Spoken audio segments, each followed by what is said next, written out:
be short and to the point. There is currently a case before the High Court of Ireland, Stephen Tallon versus the DPP. I was deemed as behaving antisocially and banned from public speaking, eventually arrested for failing to comply with a civil order which was by nature unlawful. So in the warning it says, you must comply with said civil order or court order unless you have a reasonable excuse not to. But my reasonable excuse, of course, is that I'm an Irishman with the right to express my opinions and beliefs in form. And so the evidence given against me was merely that the people who heard my speaking in public didn't like what I said. That was it. I speak on, and when I'm asked same-sex marriage, what Christianity's views are on homosexuality, and I will always cite scripture and the Holy Bible, which is not a banned text in Ireland and can be any verse of it spoken in public. I went before the courts. I went into the district court, then I appealed to the circuit court after the convictions were said to have been put in place, up to 7 months in prison.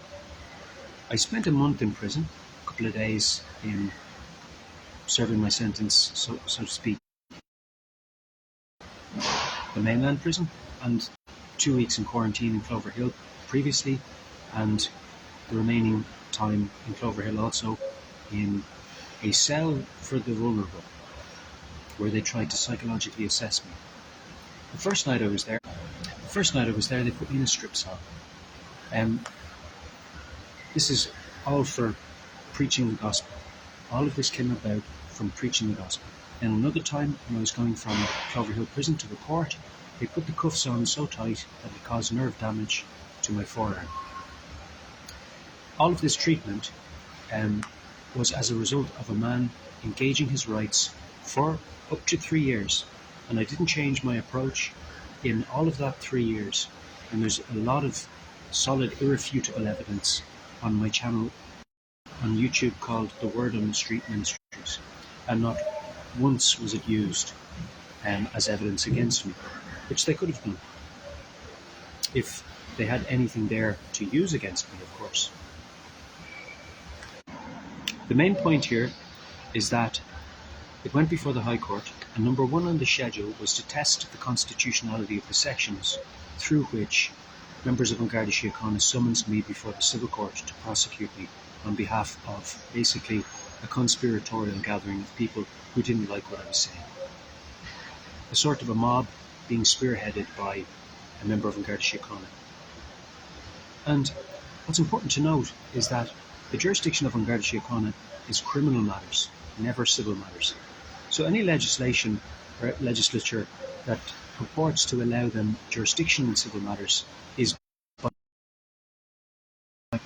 unconstitutional. And the layman should know that. The guards on the street certainly know that. Some of them aren't complying with it when they implement sections 115, 117 and 113, 114, which, by the way, you couldn't comprehensively test 115 and 117 unless you tested 113 and 114, because they're the ones that talk about affording guards the power to basically draw up an adult behaviour warning on the basis of a complaint made by a member of the public, and then tell somebody to cease and desist their action, siding with the person who's made the complaint, and foregoing presumption of innocence, assuming that what the person has said against you is true, and foregoing due process of law before implementing a cease and desist. So what they're doing is basically breaking every precept and fundament of law in order to drag somebody before the civil court who's otherwise been told on numerous occasions they're doing nothing wrong and aren't breaking the law by engaging their rights in public. And I have on video many times members of An Garda Síochána saying you're not breaking the law here in any way, and then suddenly they show up handing me adult behaviour warnings, telling me to cease and desist what they previously viewed as not being criminal behaviour. And this is just unsightly. Then what they did was they scheduled the sentence within. I appealed to the Circuit Court. They granted an adjournment to the appeal on the basis that the High Court had submitted that they should test and will test sections 115 and 117 for their constitutionality. So they accepted that this needs to be tested. And then halfway through that court case in the High Court where they were supposed to be testing it, they abandoned the testing of those sections, even though a Circuit Court adjournment was given on the basis of them. Now, the reason it's most pertinent to test section 115 and 117, if everything else on all of the other convictions on the listing of the court for the court that day in the High Court would have been naturally quashed if section 115 and 117 were found to be unconstitutional. Naturally, automatically. So the fact that they didn't test section 115 and 117 shows that they were up to something.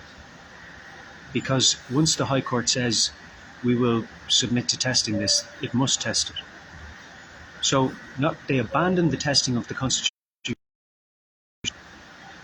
midway through the court case, and those who were calling themselves my counsel never even notified me of this. When I found out, it was already published on courts.ie. The conclusion of the court had been given, so I wasn't able to respond in a timely fashion. So those people weren't acting as my counsel, and I've dismissed them. I've dismissed them a long time ago, and they refused to accept the dismissal.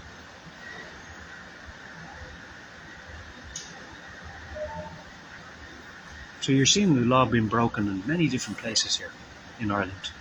Section 115 and 117 are unconstitutional. A guard on the street can tell you that.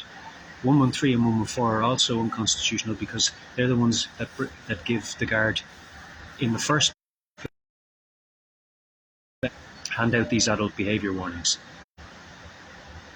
Now, adult behaviour warnings are given out by one guard on one day, and if you have 3 of them, you can be summoned before the civil court. This is what they say.